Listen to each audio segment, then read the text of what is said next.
Hello everybody, in this video we take a look at Predecessor tier list, my tier list.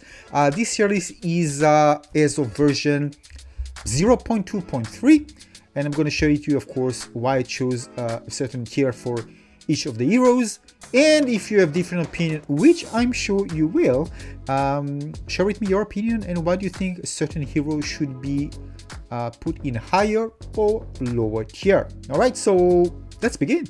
Alright, first of all, Muriel. I think that Muriel is one of the heroes, which, by the way, she's one of my favorites. However, I do think she needs hard CC, crowd control, better crowd control abilities. Some may disagree, some might think that because of her, shielding ability, she just needs kind of a soft CC to improve, but definitely she doesn't feel enough impactful during the match, especially with her limited kit, and I tried with different builds and I still think hard CC can be very useful for her to give her kind of a extra buff. She will feel more impactful during the match, and this is why she's located at the bottom. Now, in many situations and team composition, I prefer taking, for example, Decker, which has really nice set in terms of offense and defense capabilities. Or playing, for example, with Richter, which has an amazing ult and his ability to help get kills early on, which ability to pull in enemies and stun them. So yeah, so overall she feels weak, and I hope she gets a little buff in future updates. Now, when it comes to Nurbash, my opinion about Nurbash is, again, I really like his ability to throw his weapon and cancel ults. It's very easy to aim, though the range isn't far, but it's very, very useful. However, he's, again, pretty useless when it comes to clearing lanes, and usually even in certain situations when I, for example, play as a carry and I want to defend the tower with him, again, it's kind of useless in those situations as well. So he's lacking some capabilities, although he's very good in help chasing enemies, for example, stunning them and speeding up allies in order to catch up with running enemies, we can be good. But overall, there are situations, pretty much quite a lot of them, that I felt that it's lacking, again, because of its kit. And it's also very easy to cancel his ult. And this is why he positioned at the lowest tier. Now, when it comes to jungle, I think Carmera becomes less attractive compared to other heroes. He really relies on his ability to cleanse and very careful timing when attacking enemies. So again, compared to other heroes that can be more durable or can release a very high burst of damage, which can eliminate me very fast before even I'm able to do something, Carmera feels less of a threat right now. We can talk about those other heroes in a moment. Now, when it comes to Kalari, well, especially if we're talking about offlane here, the thing that he has some really tough competition, especially if you take, for example, Grax, or even if you take Crouch, just those are very, very hard to deal with, and he's in a very disadvantage regarding to that.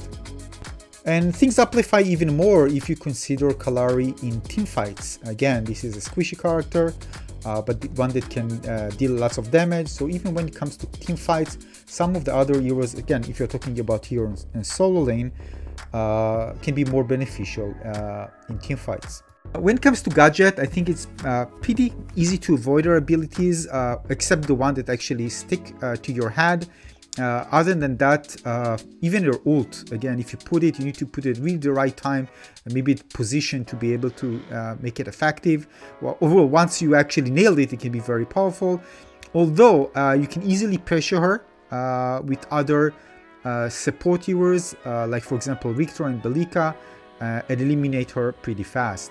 And of course, we need to look at the competition. For example, I personally prefer taking Faye hands down because of her amazing ult, which stun enemies in place, and the ability to follow up with lots of damage. And of course, when it comes to team fights, it's just priceless. Alright, next one is Gideon. Now, Gideon again is ability to, this is probably one of the heroes that is very hard to eliminate. It can escape easily. But again, other ESO perform better, especially when it comes to team fights. When it comes to his ult, it's very easy to eliminate him fast. He needs to do it at the right moment, the right time, in situation where he's either buffed, he can be eliminated, and you can easily again also stun him and cancel his ult because it's just stationary. And he needs to also activate his ult not too much upwards, because otherwise it won't be that effective. Anyway, his ult is, you know, it's pretty hard to manage, and in many situations I saw Gideon kind of screwing things up, and after that, when he needs to follow with other abilities, it doesn't really have a lot to offer. Now, when it comes to Sevarog, I think in the latest build, I become better overall. Again, it can be, especially if you're going in tank build, it can be very, very durable. His ability to root your teammates is very, very devastating, and of course, if he doesn't succeed, he can actually kind of dash out of combat pretty fast. So it's also, like Gideon, pretty hard to catch up and eliminate. So again, with the tank build, it can be pretty good. I think it's pretty decent in this patch. And again, the ability to evade and prevent yourself from actually dying, especially when we're talking about solo lane, when survivability is very important. So overall, is a decent choice to pick, but again, there are better choices out there. Alright, when it comes to Belika, well, I like Belika, her ability to, again, drain mana, knock up and poke. She's a solid character. Again, the reason for that is because they are better, again, when it comes to both mid and support, I think there are just better options out there. That's the reason she's ranked lower. Alright, Howitzer. When it comes to Howitzer, well, Howitzer is crazy anime, no doubt about it. The question is whether there are better picks and whether some of them are better for, you know, late game rather than early game. Early game, it's definitely very, very strong, and he can control the lane, his ability to zone out and deal damage. His ult can be very powerful if used correctly, and you actually use it also to evade and just travel to another location if he needs to kind of prevent himself from actually dying.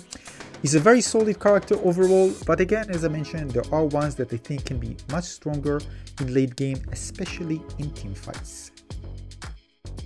Now, all the other ones shown here in the A tier are very, very solid characters for their roles.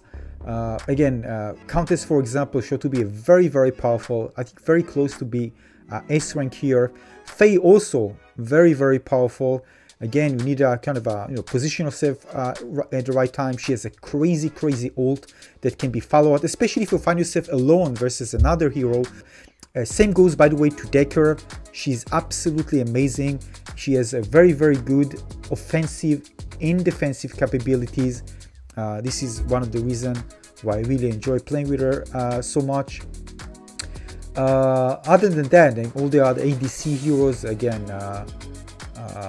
very, very solid. Rampage, again, he proved himself to be very, very strong jungle. Probably one of the best jungle option out there. How many times it happened to you that he just fight against you in the tower, it doesn't even care about the damage and can take you down and just evade and go out. His ability to just jump out of combat is amazing, and overall a very durable character and very, very strong as a jungle. Now, when it comes to S tier, well, I think that nobody will argue when it comes to Grux. Definitely the best solo laner out there. Some use it also as jungle, but as a solo is probably the best pick out there right now. Again, things might change in different patches. He's very, very hard to play against, no matter which one you actually choose to play against him in solo lane. And of course, we have one of my favorite. This is probably my favorite solo laner after Grux, and this is Steel. As you know, is very, very durable.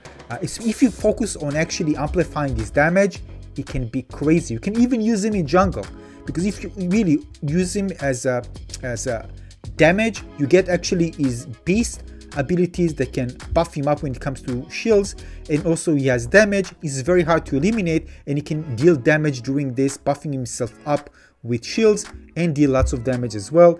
And his stun ability, his ability to really stun several enemies by just rushing into the battle in team fights, and again, just staying alive, is absolutely miraculous when playing with him. He's absolutely amazing character. Now, we also have Richter. Now, why Richter is the best support out there in my opinion. Again, probably alongside to some degree with Decker, but again, his ability, if you use it correctly, especially with the hook, you can get early kills so fast at the beginning of the game. Again, when you combine this with when you play alongside the ADC. It gets even easier to get, of course, eliminations. Because again, you just stun an enemy, you can even silence them so they can actually escape by activating their abilities for a short duration. All that again leads to him very, very strong. Again, very strong ult, very strong against single characters, great alongside ADC, is absolutely amazing to play and really, really fun.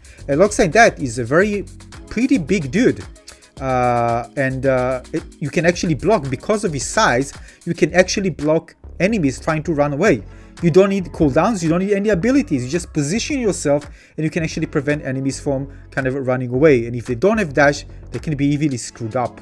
So just even by his size, he has an advantage. And that's it. What do you think? What are your opinions? Do you think that maybe some of the heroes belong to higher tier? Maybe for example, Faye should be S tier. Maybe you think that Countess should be S tier. Crouch, Rampage. Let us know in the comment section below your opinion, and see you in the next one. Consider maybe leaving a like and subscribe. See you soon.